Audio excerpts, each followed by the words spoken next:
Hey guys, so I am back on Mission Natural Tools. Still working on our bifaces. I've got several made. Shadows kind of killing me from that tree there, but we still got these to get through. So I'm just playing around with some different tools, different natural tools that I've made over the past couple years and haven't used yet, most of them. So I've got all kind of punches and peg punches and shearing tools and notchers and billets and you name it. All kinds of fun stuff. There's a leg beam punch. And I got all kinds of different hammer stones over here. Soft through hard. And what else? Yeah, I guess that's it.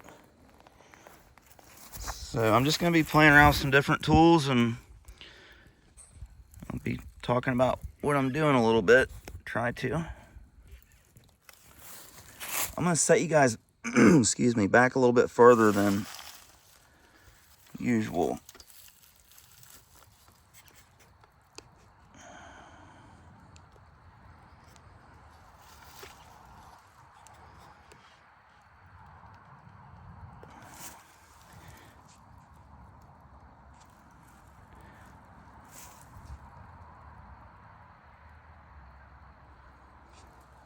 I think that'll put me about right. Maybe I'll raise this up just a little bit.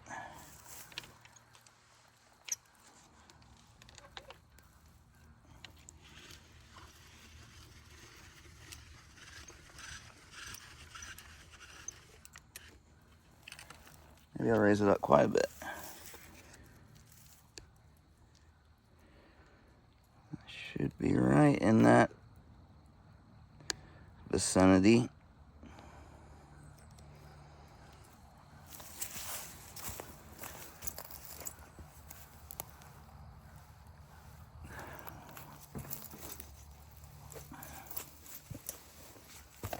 Yeah.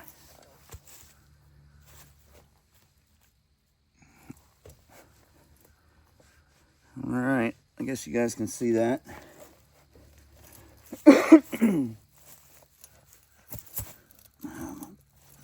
Chair leg just sunk in a mole hole. Doggone moles.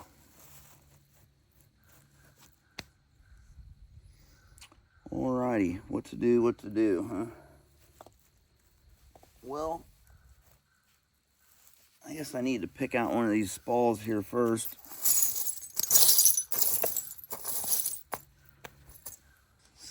So let's do that.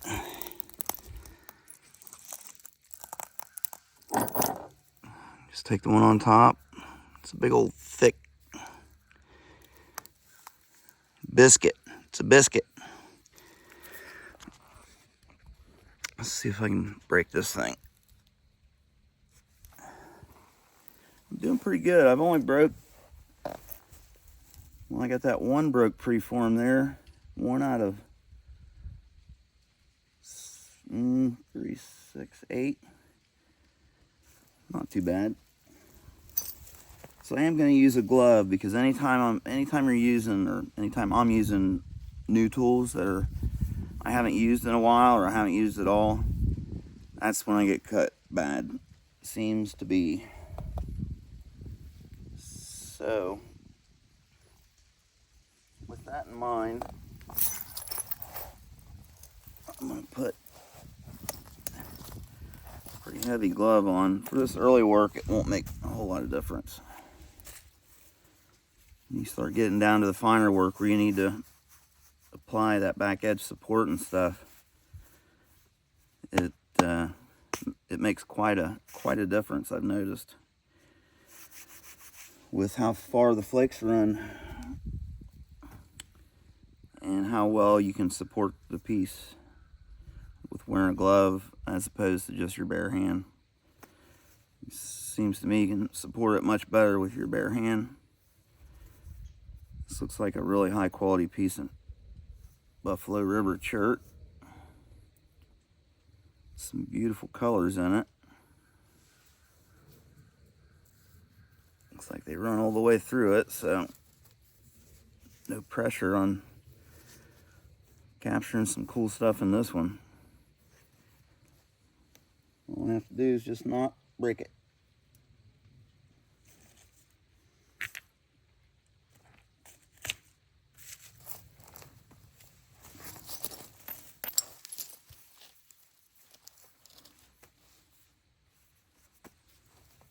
What's missing here? I feel naked.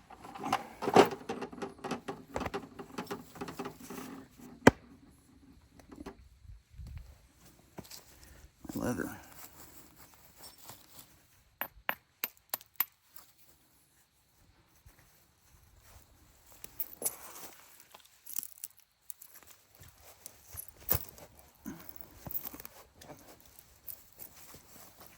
I much prefer to do this standing up, actually.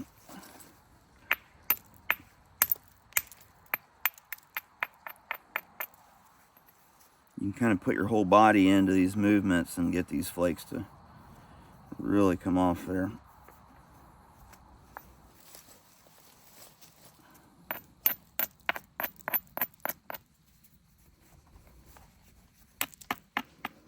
Kind of brace the piece on your leg when you want to take these little short edge turning flakes.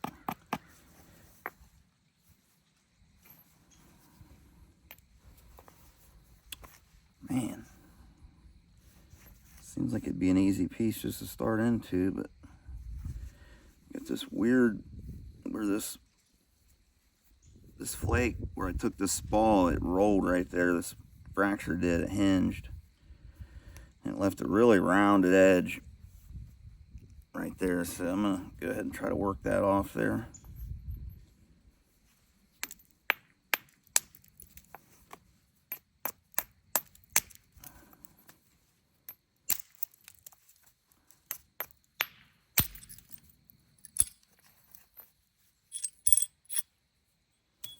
Holy cow, that stuff slicked up nice. Wowzers.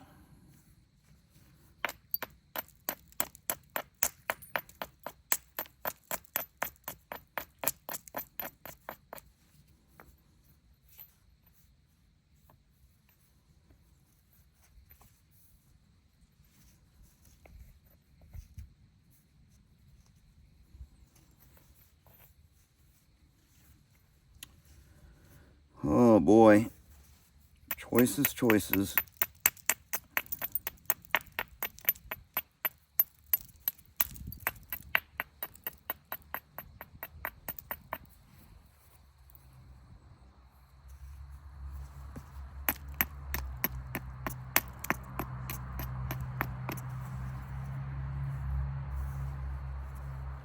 You know what? This is a pretty magnificent piece of rock.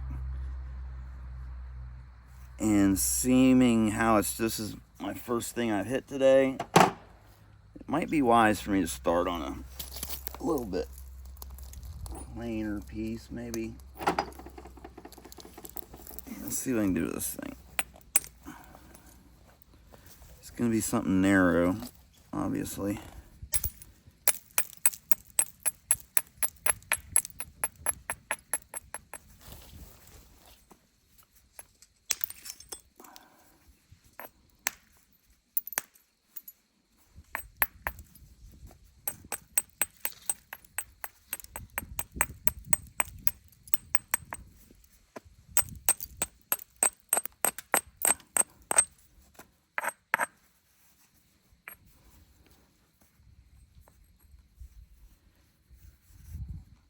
I could make a real nice adze out of that.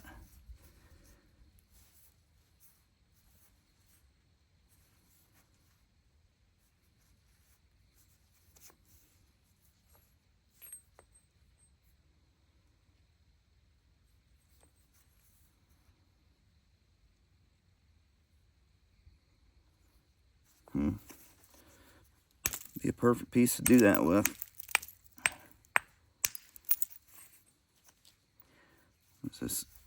There's our Kona percussion. Hertzane cone in there. Get rid of that.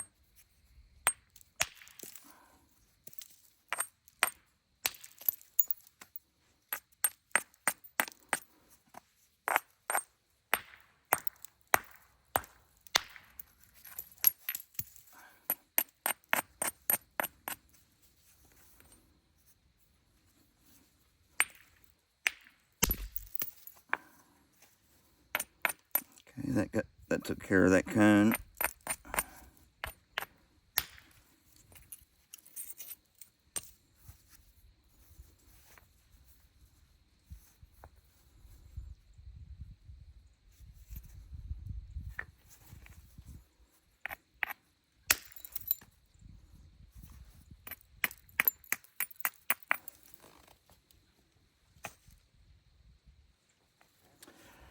I started using this thing the other day, and it was working really well. I'm going to try this again. This is it's a concretion or a small hornstone nodule. I'm not 100% sure, but it's really light. Well, it's lighter than it should be if it would have flint in it. So it might just be a concretion, but most likely it has chert inside of it. But around the edges, it looks like it has been battered, like somebody used it as a hammerstone. And I took a few flakes with this thing the other day, and I was like, wow, that works really well. So I had a little bit later stage preform that I was working with it on, but let's see how it does with this. If it starts damaging it too much, I'll quit, because I want to definitely save this thing. Or I don't want to mess it up. Anyway, yeah, see how it grabs that edge? Man, you want to find a good hammerstones, what works. Go out and find some and figure it out. Figure out what they were using. About every one I find in the fields seems to work really well. They're all like a medium, soft, grabby materials. Some are sandstone, some are limestone. Just depends what they had available to them, I guess. Holy cow, I'm gonna love this thing. It's still working well. I didn't dream it.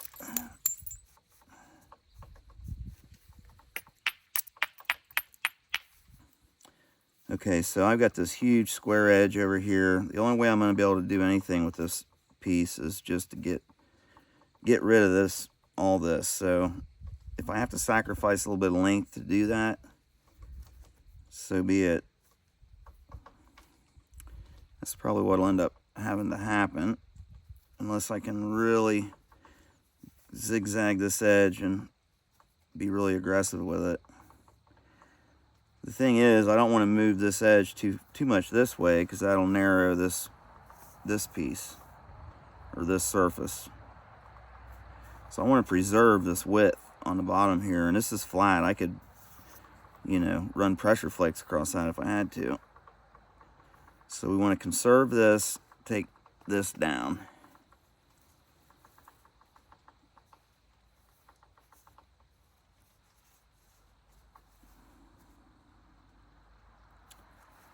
We have a less steep angle coming in on this side and a more steep angle here. If I start here, it's just going to remove probably more of the edge, and it's going to be harder for me to come back this direction. In order for me to take a flake this way and leave myself good to come back, I have to remove a lot of this edge right in here. But if I move over here, this is a less steep angle. So if I take a flake this way, I don't have to get as aggressive with it and do so much moving up and down with that edge. And hopefully zigzag. It'll be easier to zigzag my way into this edge than it will this one. Basically what I'm trying to say. Hope that makes sense. So let's put the theory to the test.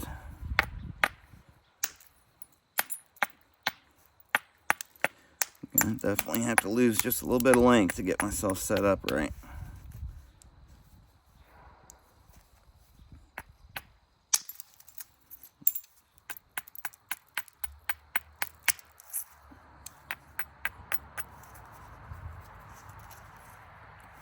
Okay, so we've lowered this down now. Let's steepen it up just a little bit more.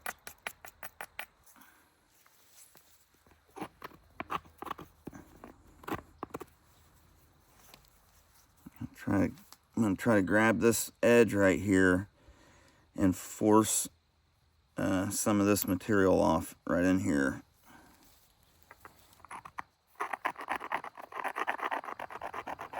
Just grinding that edge.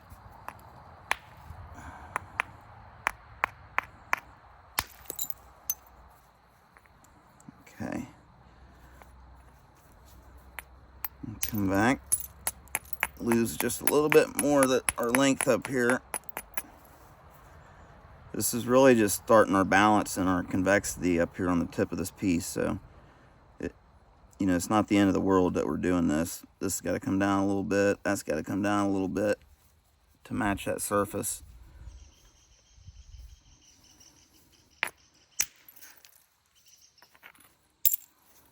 Okay. So far, so good. We're being able to work our way into this big, giant square edge.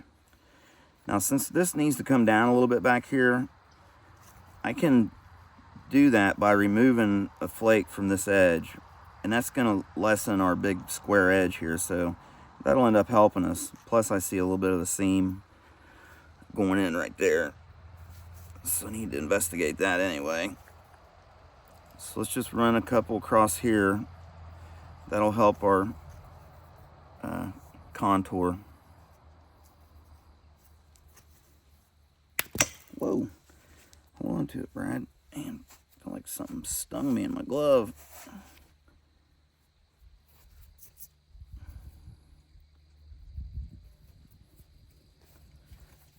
What was up with that? Threw my hammer stone.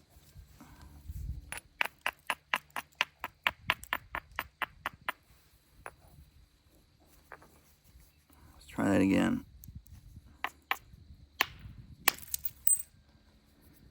Yeah, there's that seam.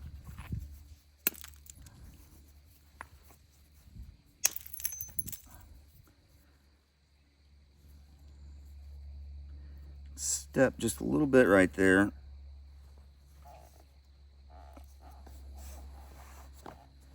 That flake didn't want to, it didn't feel like getting its way all the way through there, so it just ran out of juice. If I'd had a little more inward force, hit that a little bit better, it would have cleared that off there. So, no biggie.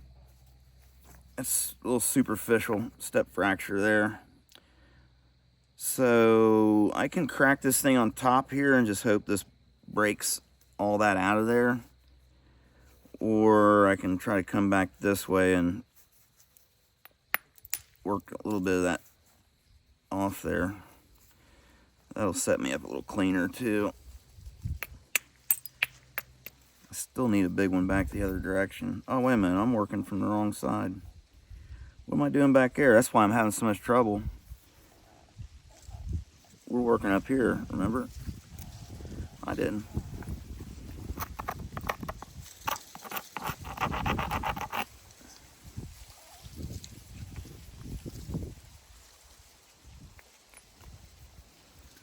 So it looks like my last one was probably right there. No. Get another one on this side. So I applied surface support with these two fingers and got that flake, that fracture to run deep and stay deep. And then it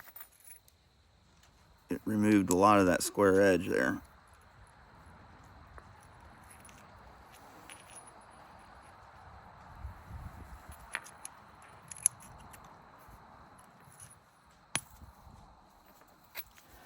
So now you're going to come back, just prepare this a little bit, stiffen it up. I should be able to drive. This might be a good time to try to drive right across here and remove quite a bit of thickness.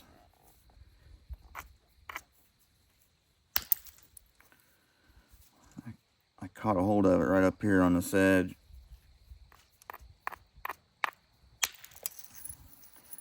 Yeah, it didn't go deep like I wanted it to.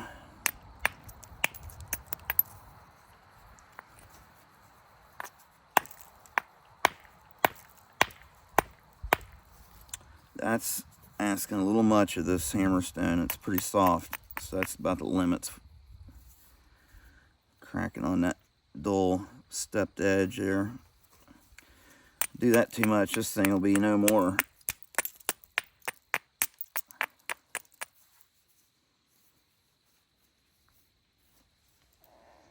But I've got a little bit harder hammerstone here that might do the trick.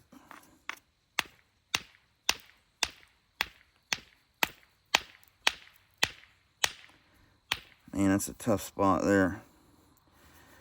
I've got her messed up, so I'm gonna have to come back in from this side.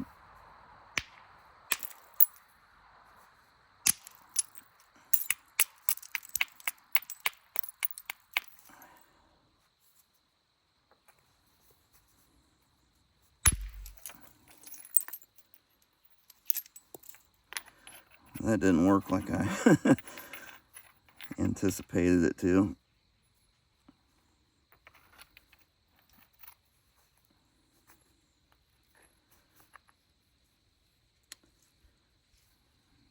What happened?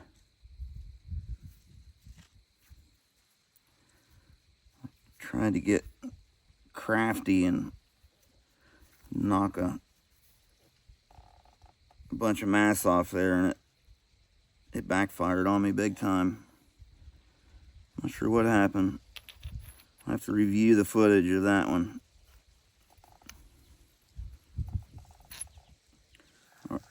Okay, so I'm glad we started with one of the uglier ones.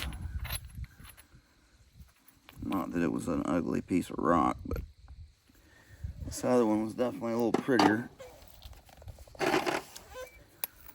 Okay, so let's try this one. I'll try switching over to antler a little sooner on this piece here. God, I love this hammerstone.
Oh, that's what's going on.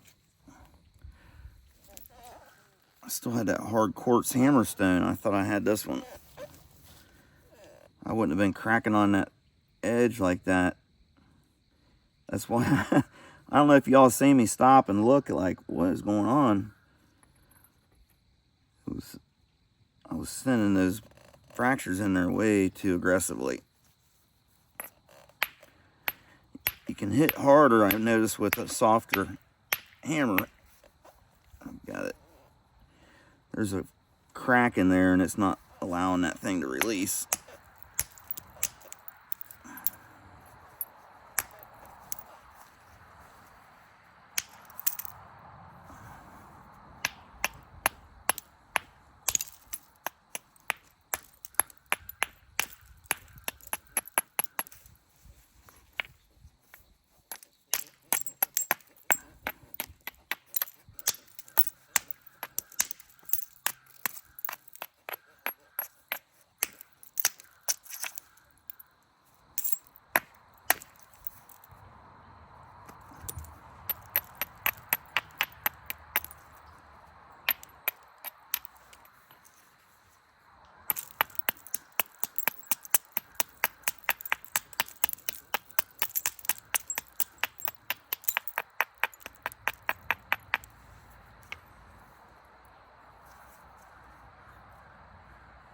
I had to do that. That was just, it was too thin of an edge there hanging out. The contours wouldn't have worked out for me.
Okay, I think I'm gonna try to switch over to antler.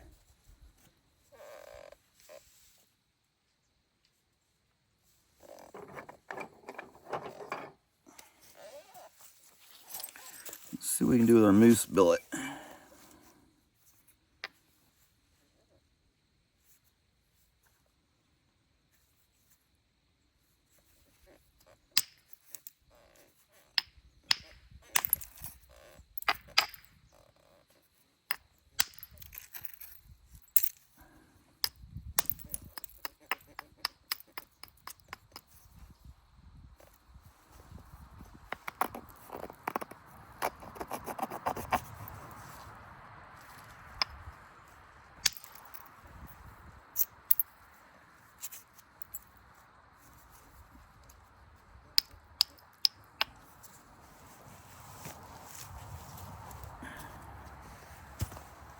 I have boots full of flakes. Got flakes in my boots. Got rocks in my head.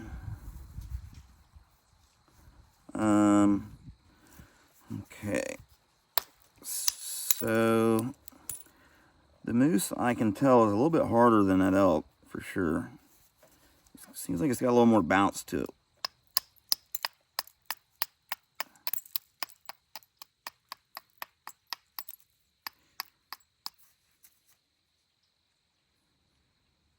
It kind of seems to me like materials like bone and antler and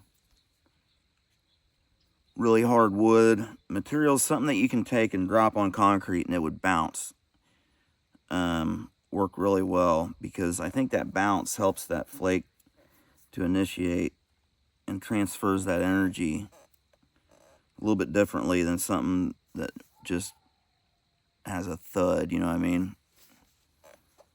If it makes any sense.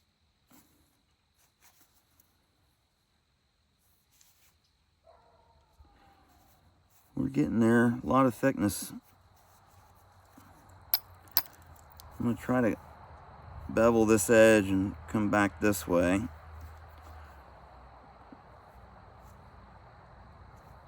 Try to get a few across the base here right away and a thinner tip out. This is real rough up here. I need to kind of get rid of that.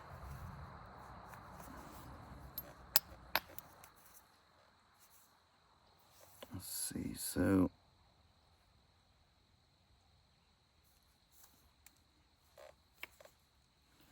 yeah, I'm gonna bevel this up, get some flakes this way, and then I'll bevel this up and get some flakes that way.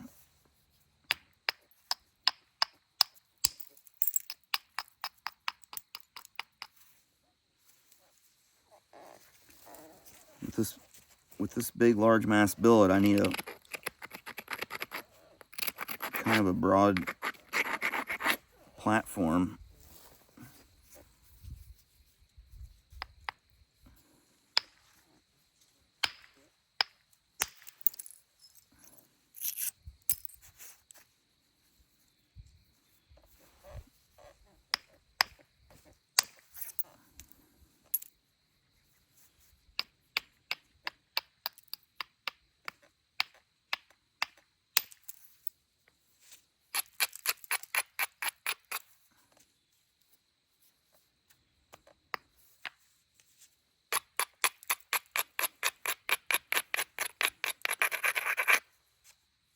got a step here, but I think since I raised this edge up a little bit, this platform, I'll be able to undercut that. If it don't, it'll make a mess. Maybe I should start up here in front of it.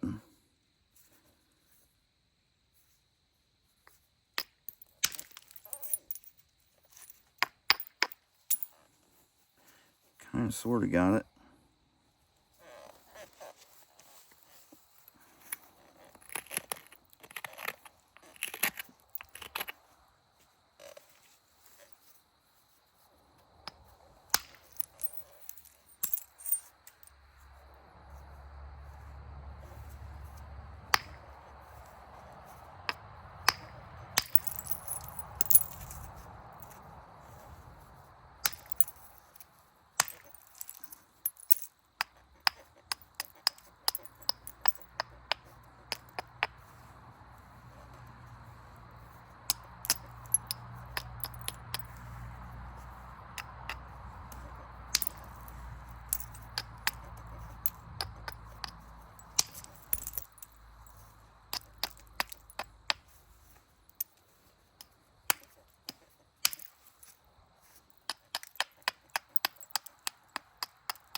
I don't think I really followed my plan there as far as beveling those edges, and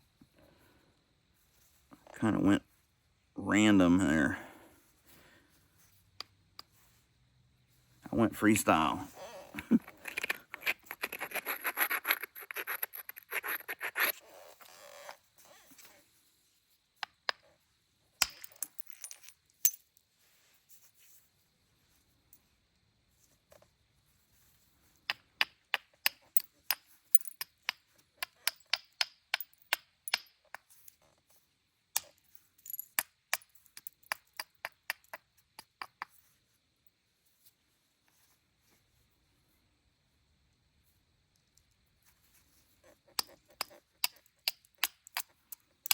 I'm just going to take this edge in a little bit.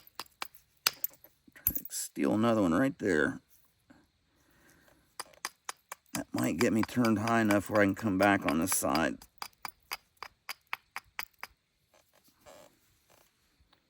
Yeah, I think so.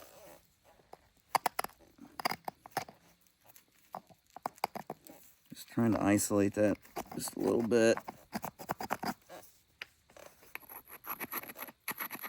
Give it a little abrasion. Now we're trying to snag some of this mass off here, this lesser quality material.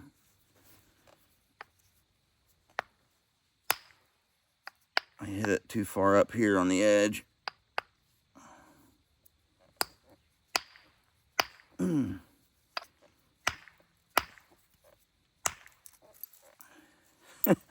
All that for that little bitty flake. I guess I had that edge way too beefed up. There it went.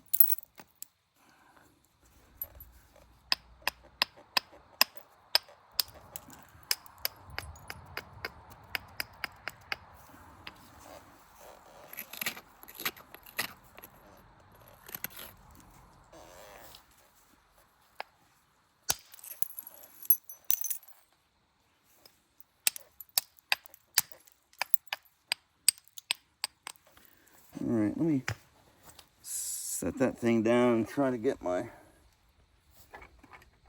elk antler. I can get a little more velocity with this thing.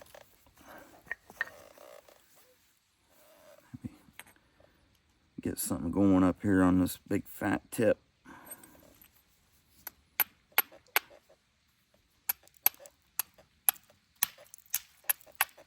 I'm just using my abrader to try to work into this edge a little bit.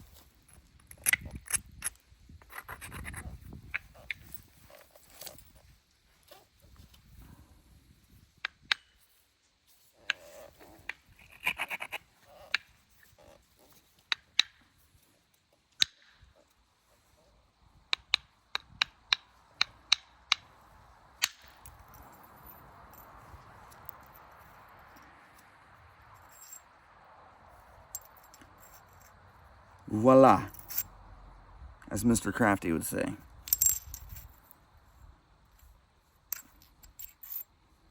Kind of looks like a kooky Mayan eccentric face or something, right?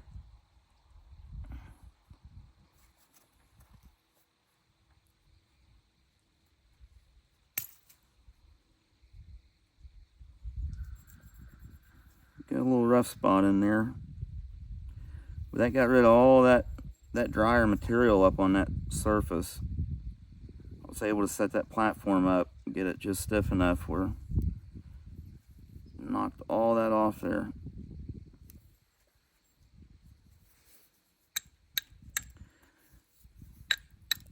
I'm gonna start keeping my eyes out for some more good elk antler. I have no problem at all with the way this thing performs. How long it'll last might be a different story.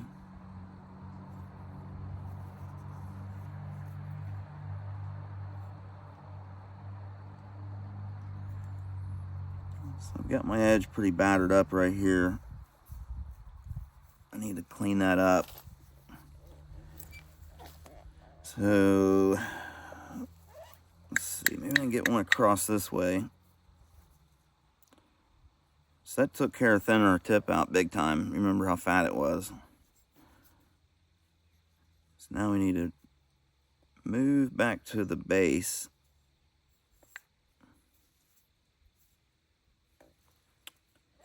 Try to get a couple down here. Not like that. Gotta get this edge cleaned up.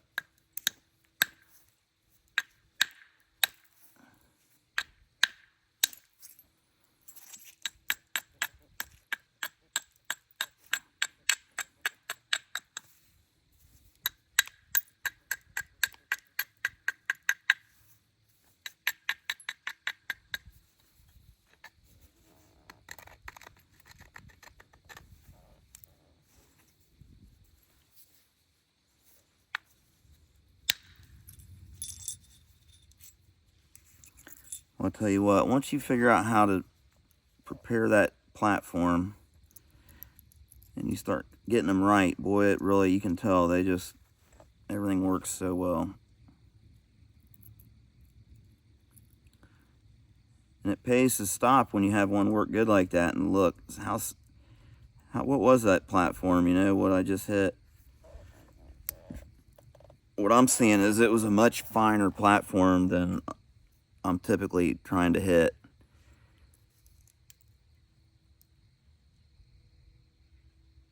It was isolated on that edge just enough.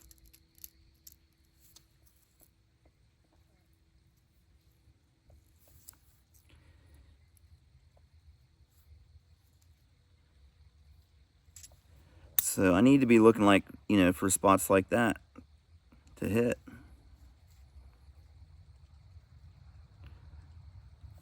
I could probably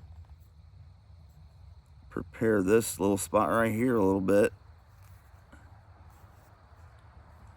Or this one. I need to start paying more attention to those platforms and not making them so heavy, I think. It's working out okay for me now because I'm in early stages, but as this thing starts thinning down, that'll break them. Hitting too heavy of a platform. Or it'll do something like take a big deep flake that you didn't mean to. Alright, I might be able to get this edge cleaned up here a little bit. Of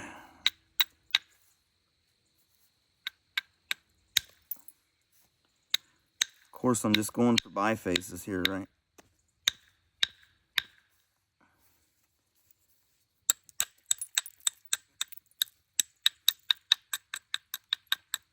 Raise this up to come back this direction.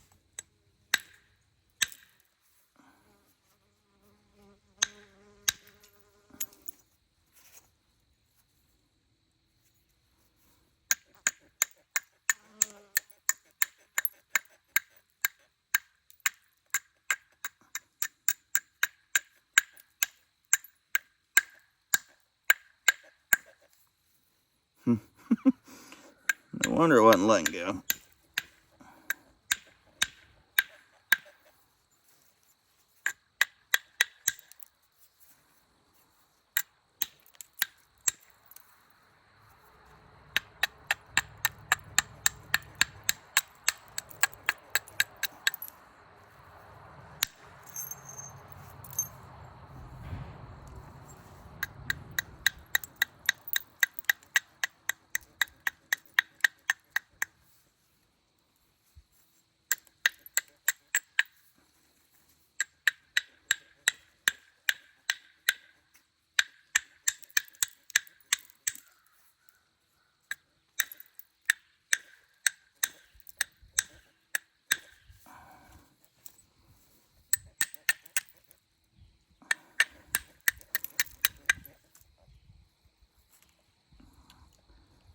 Kind of something going on in there.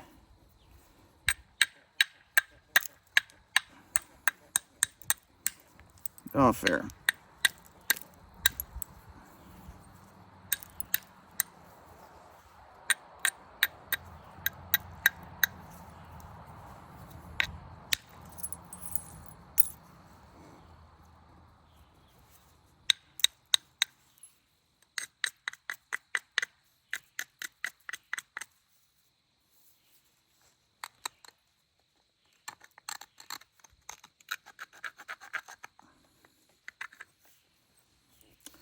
So that's looks more like the platform that worked for me a while ago, right? It's a little bit smaller, not so broad, and it's kind of a little bit below center line. So let's see how this one performs. I probably want to braid that just a little bit though.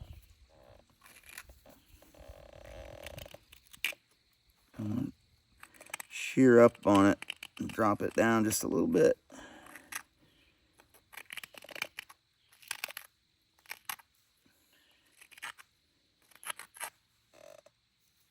That almost rounded it off a little bit too much, but I think I'll still do okay.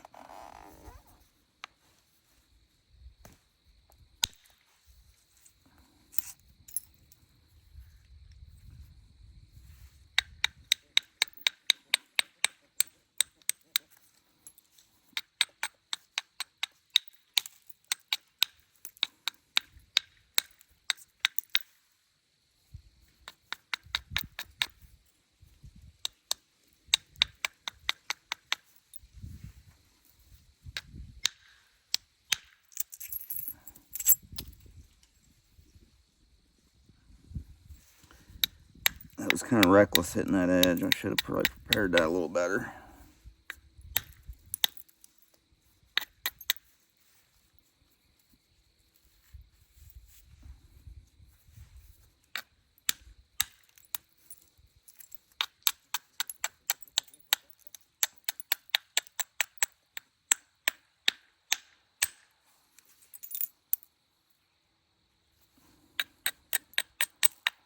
This material's still pretty rough right there on the tip.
Yikes, that was a bad decision there. Those contours were not right at all for that.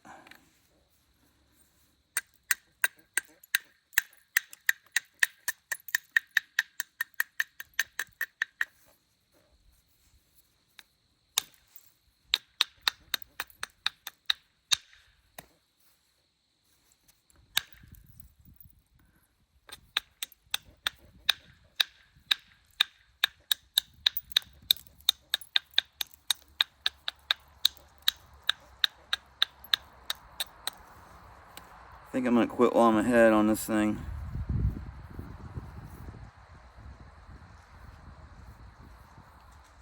It's not too bad of a biface. So I don't know, I didn't really use a whole lot of different tools, did I?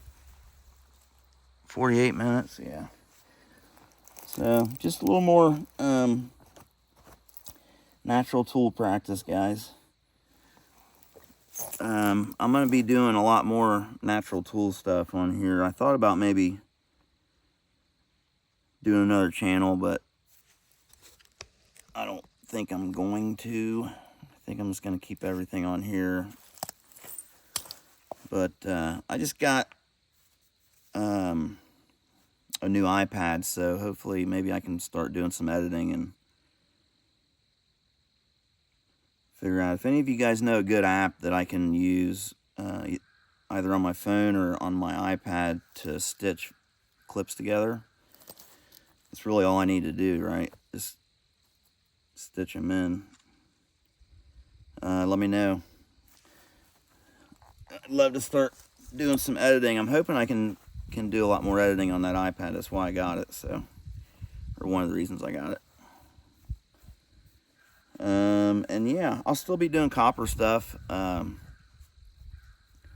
want to do some videos geared towards for the beginners, because I know there's a lot of people on here, like a lot that are just starting out, and that's the ones that you know, that have the most questions, obviously. So I'm gonna do some videos just kind of geared towards just some first day stuff, just first day on the job stuff, like real basic stuff. So I'll try to prepare